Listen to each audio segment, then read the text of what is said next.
Começo nosso curso de História da Igreja afirmando que, essas aulas têm como objetivo principal, comprovar através de fatos históricos que Jesus permanece vivo na sua Igreja e nos membros.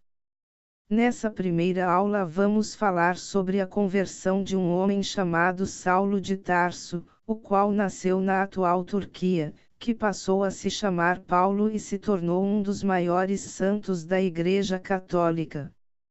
Antes de começarmos é importante esclarecer alguns pontos. Primeiro, ao contrário que muitos afirmam, a Igreja Católica não exerce poder político sobre nenhum país, embora em muitos fatos históricos tenha exercido papel importante, mas o seu real poder é de formar corações. Ou seja, a Igreja ainda é tolerada pela sua influência em meio à população.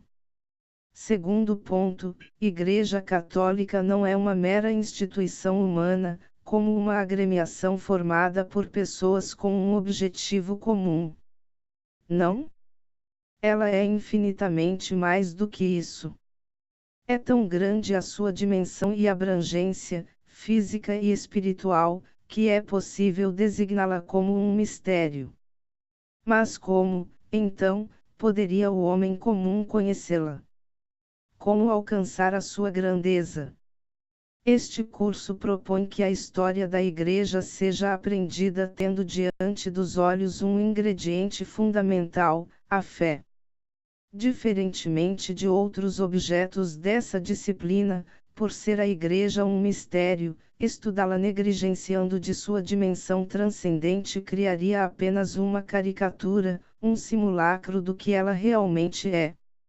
Ora, um método seguro para conhecê-la é encontrá-la na vida de pessoas que a amaram e buscaram tanto que se configuraram completamente à sua cabeça, que é o próprio Cristo. A vida dos grandes santos que compõem a Igreja triunfante, portanto, será o alicerce para o estudo da sua história, pois não adianta estudá-la visando apenas seus erros e seus traidores. É correto afirmar, portanto, que a conversão de Saulo foi totalmente eclesial desde o princípio. Para entendermos melhor isso, começaremos lendo as Sagradas Escrituras no Atos dos Apóstolos capítulo 9, que diz: Saulo só respirava ameaças e morte contra os discípulos do Senhor. Ele apresentou-se ao sumo sacerdote, e lhe pediu cartas de recomendação para as sinagogas de Damasco, a fim de levar presos para Jerusalém todos os homens e mulheres que encontrasse seguindo o caminho. Durante a viagem, quando já estava perto de Damasco, Saulo se viu repentinamente cercado por uma luz que vinha do céu. Caiu por terra, e ouviu uma voz que lhe dizia: Saulo, Saulo, por que você me persegue?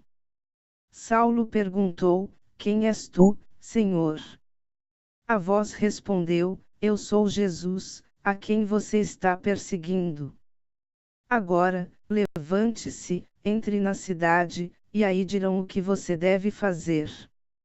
Os homens que acompanhavam Saulo ficaram cheios de espanto, porque ouviam a voz, mas não viam ninguém.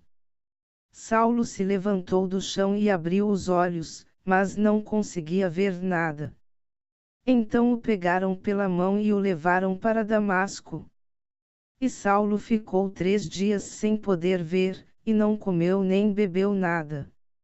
Em Damasco havia um discípulo chamado Ananias. O Senhor disse a Ananias: Vá, porque esse homem é um instrumento que eu escolhi para anunciar o meu nome aos pagãos, aos reis e ao povo de Israel. Eu vou mostrar a Saulo quanto ele deve sofrer por causa do meu nome. Então Ananias saiu, entrou na casa e impôs as mãos sobre Saulo, dizendo: Saulo, meu irmão, o Senhor Jesus, que lhe apareceu quando você vinha pelo caminho, me mandou aqui para que você recupere a vista e fique cheio do Espírito Santo. Imediatamente caiu dos olhos de Saulo alguma coisa parecida com escamas, e ele recuperou a vista. Analisando friamente a personalidade de Saulo antes da sua conversão. O que acharia de um homem punir pessoas inocentes? E persegui-las implacavelmente? E levá-las ao cárcere? E pressioná-las a irem contra a própria consciência e suas crenças? E o que pensam sobre esse homem consentir o assassinato dessas mesmas pessoas sem um julgamento justo? Pior ainda, sem nada que justificasse tão severa sentença. Como vocês chamariam esse comportamento? Claramente são traços de sociopatia, mas é bom explicar que os sociopatas têm transtornos sociais, são violentos, autoritários, controladores, desobedecem às regras, mas isso não quer dizer que sejam frios e destituídos de sentimentos. Saulo de Tarso era um judeu devoto e não podia acreditar que Jesus, um homem que morrera crucificado em Jerusalém, fosse Deus. Para ele era impossível que Deus se fizesse homem, morresse numa cruz, ressuscitasse no terceiro dia e subisse aos céus. Era impossível. Assim, Saulo passou a perseguir os cristãos. Mas como ele mudou? Algo aconteceu no caminho para Damasco que o fez transformar numa pessoa desnudada de vaidades, de maquiagens. Ele foi iluminado. Vamos analisar o que aconteceu verdadeiramente. A conversão de Saulo não foi algo que se deu de maneira isolada, individual, em que ele sozinho teve um contato com Jesus. Não? Ela foi eclesial desde o início. Para Saulo, Jesus estava morto e sepultado, sua ressurreição era uma enorme mentira criada pelos seus discípulos, aos quais Saulo perseguia concretamente. No caminho de Damasco, uma luz atinge Saulo e ele escuta uma voz que diz: Saulo, Saulo, por que me persegues? O que Saulo perseguia, então, era a igreja. Nesse momento há uma revolução eclesiológica, pois, diante da conversão de Saulo é possível dizer que a igreja é uma continuidade de Jesus na história. A continuação histórica do mistério da encarnação. Assim como foi difícil para Paulo acreditar que Jesus é o Filho de Deus, hoje encontramos a mesma dificuldade. Ou você acredita que Jesus é o Filho de Deus ou que ele é doido. Não existe meio termo, explico o porquê. Em sua vida histórica, Jesus reivindicou o título de Filho de Deus, ele reformula o que está no Antigo Testamento, esclarecendo a palavra de Deus, com uma autoridade divina.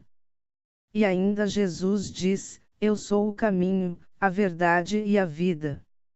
Uma atitude possível seria crer que Jesus realmente era Deus feito homem.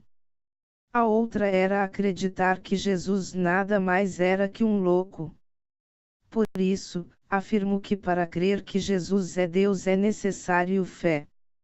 A Igreja é a continuidade de Jesus na sua história. O estudo da história da Igreja nada mais é que o estudo da trajetória de Cristo na história da humanidade. Se o propósito é estudar a história da Igreja, necessário se faz saber que o objeto desse estudo será nada mais, nada menos que o Cristo vivo